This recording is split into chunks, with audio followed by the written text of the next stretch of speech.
Bien,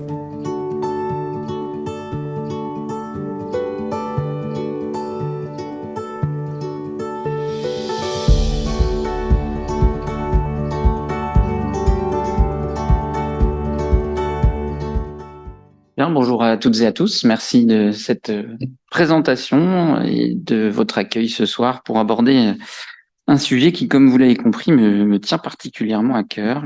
Je mets le chronomètre pour les 1200 secondes. C'est parti.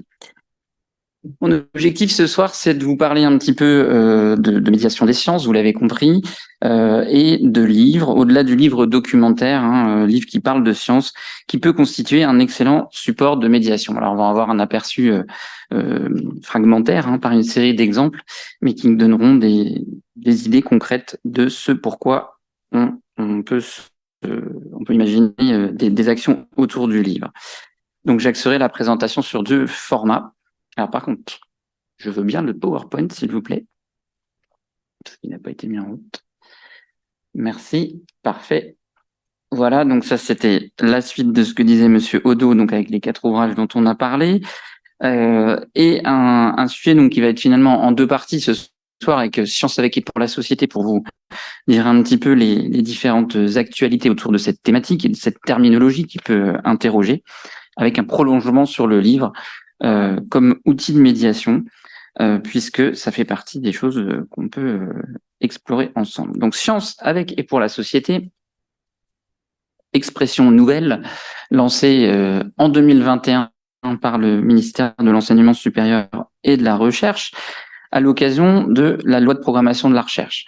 On a eu cette expression en reprise d'une expression employée en anglais au niveau de l'Union européenne, qui vise finalement à aller davantage vers une reconnaissance des acteurs qui s'engagent dans les actions sciences-société, doctorants, chercheurs, en impliquant aussi fortement les universités autour de ces actions de médiation, en faire des sortes de locomotives régionales, tête de réseau, pour dynamiser les actions qui rapprochent la science des citoyens, et en dynamisant les interactions avec le public, développer un certain nombre de formats, dont par exemple les sciences et recherches participatives. Donc fin 2021 et au printemps 2022, 20 universités françaises ont été labellisées Sciences avec et pour la société, dont l'Université de Lorraine. Alors, petit retour en arrière, parce que on ne partait pas de rien, bien évidemment. Et je reviens sur le terme employé. Sciences avec et pour la société, qui finalement n'est pas loin de tout ce que j'ai mis sur cette diapositive.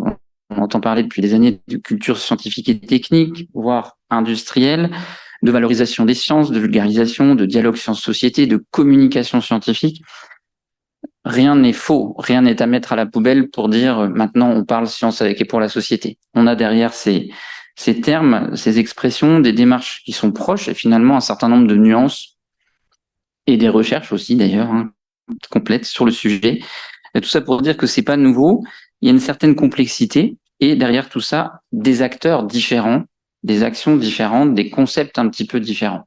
Alors quand on dit qu'on veut faire de la culture scientifique, de la médiation des sciences, quels sont finalement les objectifs qu'on a, que ce soit en tant qu'individu, un chercheur par exemple, ou une institution ou une association? C'est des questions qu'on se pose régulièrement et voici un exemple de réponses au pluriel qui sont proposées quand on dit pourquoi rapprocher les sciences de la société. Expliquer un concept, dialoguer avec le public, prendre de la hauteur, convaincre, rendre compte. On pourrait mettre 3 petits points derrière tout ça parce qu'il y a plein d'autres réponses possibles selon qui on est. Mais ce qui est intéressant, c'est justement de comprendre qu'il y a une diversité de raisons, une diversité d'acteurs et toujours finalement des motivations qui peuvent être différentes, mais pas un seul modèle, pas un seul concept, pas une seule manière de penser le rapport science-société. Cette petite image humoristique pour attirer l'attention sur un point, sur un modèle qui finalement dans lequel on tombe assez souvent, dans un modèle assez descendant finalement de vulgarisation, illustré ici avec humour par une dessinatrice nancéienne, Catherine Créange. Opposé, savant et ignorant en général, c'est avec l'idée que ceux qui savent diffusent l'information, diffusent les connaissances à ceux qui ne savent pas. Et ça amène dans la réflexion sur le sujet à ce modèle du déficit, très souvent utilisé, décrit et discuté quand on réfléchit finalement à ce que représentent les rapports sciences-société.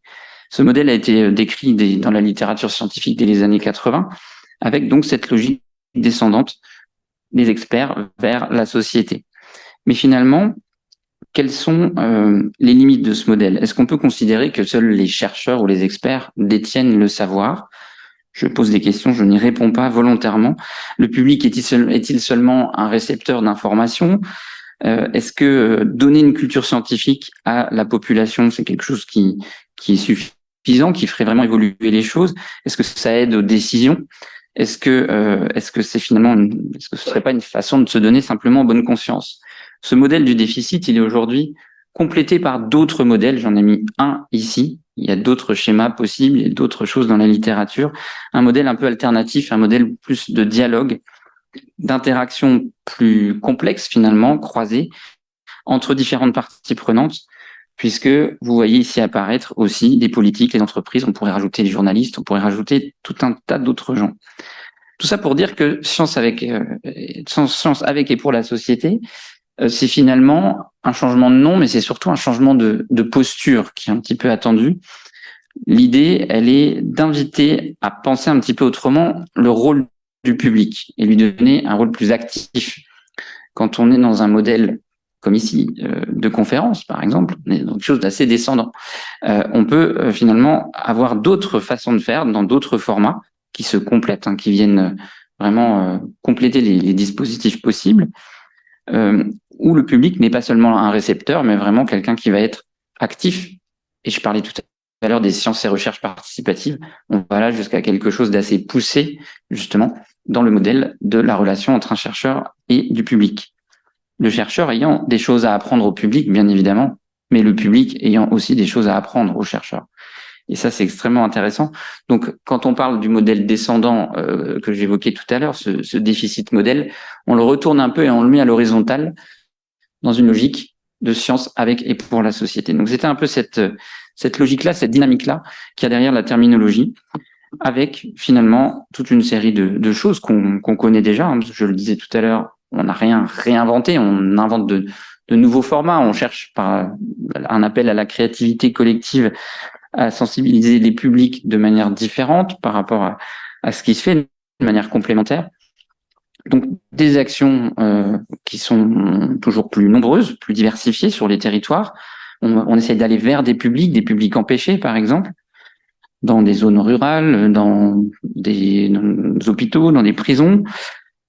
Et on multiplie aussi des formats pour mettre des chercheurs face au public. Vous avez ici des exemples de visites de laboratoire, des jeux de société, et les réseaux sociaux, évidemment, qui sont un nouveau terrain de jeu pour un certain nombre de gens qui souhaitent s'adresser au public, des jeux vidéo, des escape games, bref, toute une série de formats qui viennent compléter ce qui se faisait déjà et qui amènent des opportunités de dialogue entre sciences et société, entre chercheurs et grand public.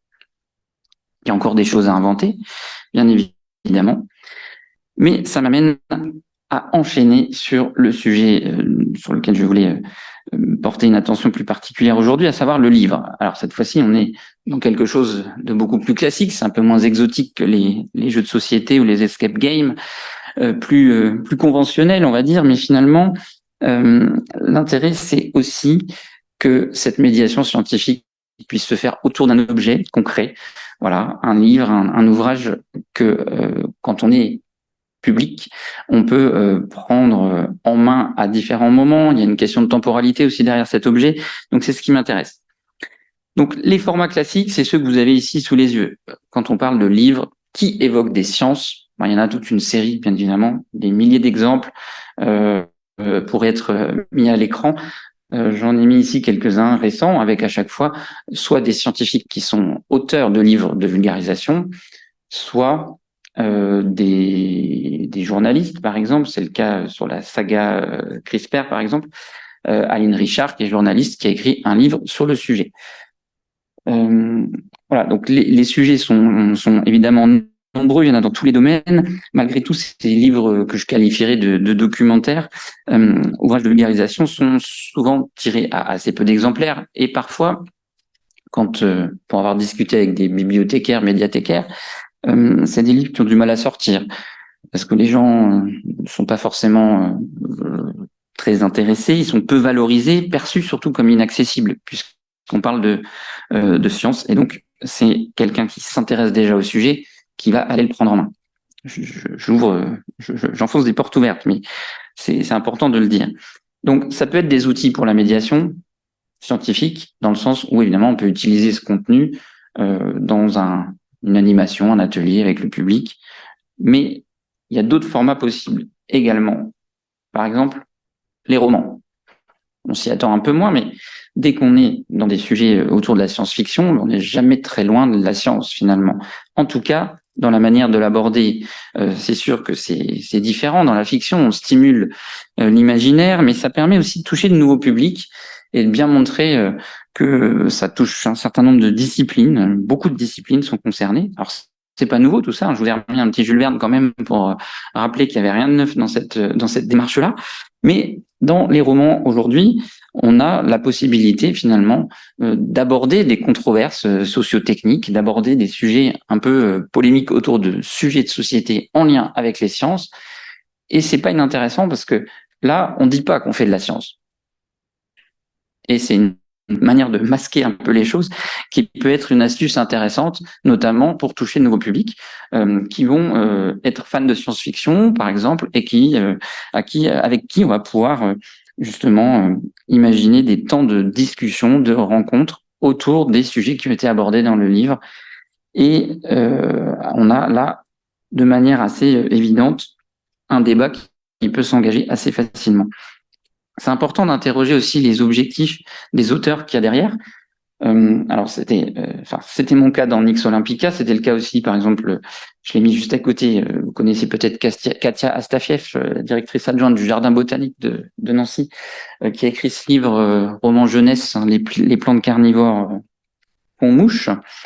On est vraiment dans une démarche de vulgarisation au départ. L'auteur a écrit le livre pour faire passer des connaissances, pour amener un débat, pour s'adresser à un public jeune en l'occurrence, et amener des sujets à travers une fiction pour interroger, interpeller à travers la fiction. Donc ça, c'est intéressant de le savoir dès le départ. C'est peut-être moins le cas dans d'autres cas de figure, mais en tout cas, on a vraiment cette démarche de l'auteur qui peut être soulignée ici.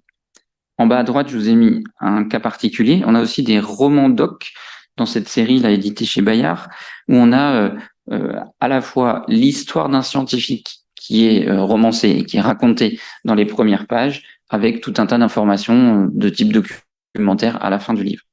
Donc il y a des formats un peu intermédiaires comme ça qui existent et qui sont pas inintéressants. Et puis il y a des choses encore un peu plus décalées. On va aller vers la bande dessinée cette fois-ci, puisque la bande dessinée fait partie de ces supports dans lesquels évidemment des sujets de science au sens le plus large du terme sont évidemment abordés, et ce depuis la bande dessinée franco-belge des années 50-60. Hein. Je n'invente rien là non plus. Hergé a envoyé Tintin sur la Lune en 1954. C'est une période dans laquelle, dans les albums de Tintin, on a déjà beaucoup de science. Alors, on a de la science, on a de la technologie, en tout cas, on a des inventions, on a des choses un peu extraordinaires, on a un côté merveilleux, puisqu'on a une époque où la science fait beaucoup de promesses. Finalement, il y a beaucoup de prouesses qui sont montrées, de progrès, une société qui se passionne pour les sciences. Et très vite, on a aussi des bandes dessinées dans lesquelles, c'est le cas en 1959 dans Spirou et Fantasio, on voit apparaître les super pouvoirs des savants. On va revenir dessus juste après. Zorglub, qui deviendra une BD à part entière un peu plus tard d'ailleurs. Donc là aussi, on peut utiliser ces bandes dessinées comme support de médiation en allant chercher ce qu'il y a de vrai ou de faux, le caractère historique justement est pas inintéressant non plus, à travers une démarche de médiation. Donc c'est vraiment quelque chose qui peut alimenter un moment de dialogue et d'échange autour de questions scientifiques et techniques à travers la bande dessinée. Et on touche aussi les publics assez facilement parce que la BD a ce côté beaucoup plus léger et plus accessible spontanément, en tout cas pour les potentiels lecteurs. petite parenthèse sur l'image du scientifique dans la BD, et vous noterez les guillemets. Je parlais de Zorglub. À gauche, on est vraiment dans la partie stéréotype du savant, avec son côté un peu fou, un peu maudit, hein. Vous avez ça évidemment dans la littérature et dans le cinéma également. Ce savant qui, obsédé par la science, défie un petit peu les limites de l'humanité. Zorglub, hein, pour la petite histoire, un mégalomane, il hypnotise les gens pour voler leurs inventions. Dans la marque jaune, c'est Septimus, en bas à gauche. Il veut prendre le pouvoir. Et on peut les opposer un petit peu à d'autres types de savants présents dans la bande dessinée que vous aurez plutôt sur la droite, avec un côté plutôt génie distrait, imprévisible, le fameux professeur Tournesol, mais qui lui apporte des solutions, hein, dans Tintin. Avec tout ce qu'il invente, ses patins roulettes à moteur, ses ondes sonores capables de détruire tout type de matériaux à distance, un sous-marin de poche, etc. Donc ces inventions qui permettent d'aider l'intrigue pendant que Tintin poursuit ses aventures. Alors ces savants dans la bande dessinée, ça c'est vraiment le côté stéréotype, mais on les retrouve encore aujourd'hui dans des BD bien plus récentes. On sort des formats plus classiques, parce que c'est vraiment cette image, hein, de figure de l'homme de science que connaît le lecteur et que connaît finalement tout un chacun, ce savant un peu touche à tout. Donc ça marche encore aujourd'hui. En haut à gauche, vous avez le professeur Moustache. C'est dans Tu mourras moins bête de Marion Montaigne, qui a été décliné sur Arte dans les petites séquences qui passait à 20h30 ou 40 tous les jours. Donc ce rôle du savant qui est souvent un personnage secondaire dans la BD, mais qui amène des situations comiques. Donc encore utilisé aujourd'hui, et finalement, c'est bien et c'est pas bien, parce que ça peut amener des discussions, mais quand aujourd'hui, à l'université, on se dit, on veut montrer une image de la recherche, on veut sortir un peu de ça. On veut sortir un peu de ça et on va essayer de chercher d'autres possibilités. C'est ce qu'on a fait dans ce type d'ouvrage, dont j'ai mis des extraits en projection. Donc, on a fait un petit fascicule qui a été repris, décliné, etc., à partir de recherches menées par des doctorants de l'Université de Lorraine, avec qui on a travaillé. C'est pas eux qui ont fait les dessins. On a travaillé avec des illustrateurs de Nancy qui ont fait un scénario et la mise en illustration du sujet de recherche et du doctorant lui-même. Donc l'intérêt là, puisqu'on parlait de l'image du scientifique, c'est de montrer aussi que les scientifiques, ça peut être des femmes, ça peut être des jeunes, ça peut être des gens qui ont un parcours un peu atypique parfois, puisqu'on a aussi mis ça en exergue. Donc c'est intéressant aussi d'aller chercher ça, et c'est une approche différente. On a aussi ici finalement des doctorants qui racontent leurs recherches, donc quelque chose de beaucoup plus personnel. Et en plus, pour faire de la médiation scientifique, ce qui est génial, c'est qu'on a l'objet, on a la BD, et on a les doctorants, pas très loin généralement, qu'on peut mobiliser dans des ateliers, dans des rencontres, et on a quelque chose qui se complète très bien. Donc là, le livre et l'être humain, j'allais dire, qu'il y a autour, c'est parfait, ça matche bien. Donc on a fait des choses qui se sont déclinées, comme vous le voyez, sous forme d'exposition aussi, qui ont été mises dans les bibliothèques, qui sont encore empruntées régulièrement. Et les retours qui sont extrêmement intéressants, c'est que ce type d'ouvrage, il est vraiment pris en main assez facilement. Il passe d'une main à l'autre, les gens le lisent, reviennent dessus. C'est très court, hein, on a 3 planches à chaque fois pour chaque doctorant. Donc une histoire assez facile à lire. On peut être intéressé par un sujet, un peu moins par un autre, peu importe. Il y a tout type de sciences aussi dans ces ouvrages-là. Donc là, on parle vraiment des recherches en bande dessinée. Je vais un peu plus loin, c'est pas seulement de la science, c'est comment on fait de la recherche, puisqu'on raconte aussi ces éventuelles difficultés. Dans les bandes dessinées aujourd'hui, Tu mourras moins bête, j'en ai parlé tout à l'heure. Donc on a des choses assez diversifiées, hein, qui parlent de science. On a aussi des ouvrages sur les personnages de science. BD sur Marie Curie, j'ai mis un exemple qui est assez classique. Il y en a d'autres. Les oubliés de la science, c'est sorti l'an dernier. C'est un bouquin qui parle justement de toutes celles et tous ceux qui sont passés un peu à côté des prix Nobel et autres, parce que malheureusement, ils n'étaient pas au bon endroit au bon moment. Donc, c'est quelqu'un d'autre qui a remporté un peu la visibilité. Et donc, c'est intéressant de remettre un peu les choses à leur place. La sociologie en BD ou la chimie en BD, on est sur des approches cette fois beaucoup plus pédagogiques.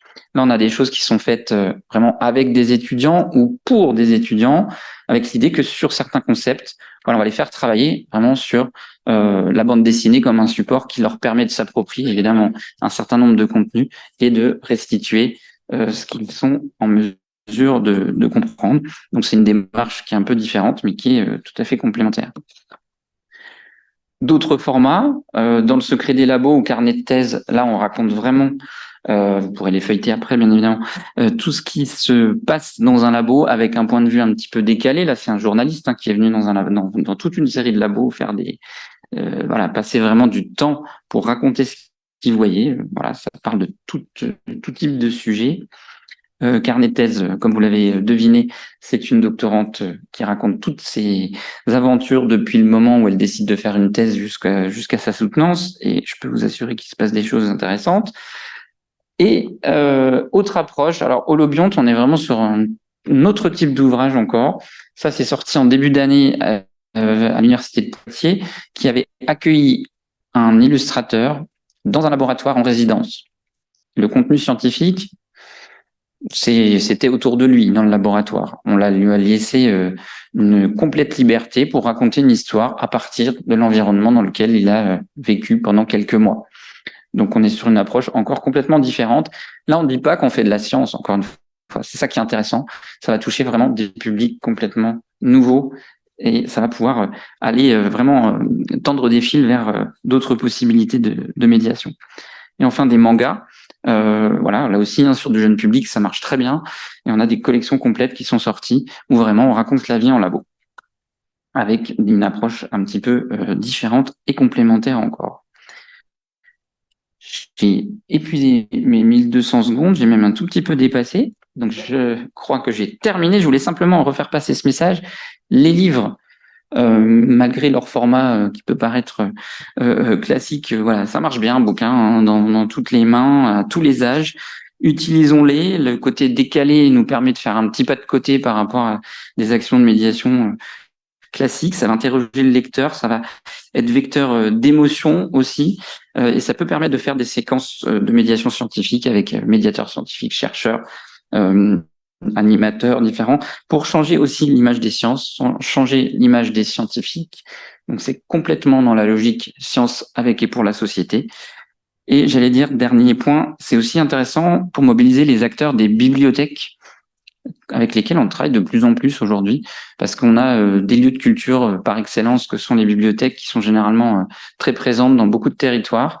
Et c'est très intéressant d'aller travailler avec ces acteurs-là pour, autour de livres de science ou de livres qui parlent de science, organiser des rencontres. Et c'est quelque chose qu'on fait de plus en plus aujourd'hui et qui fonctionne plutôt très bien.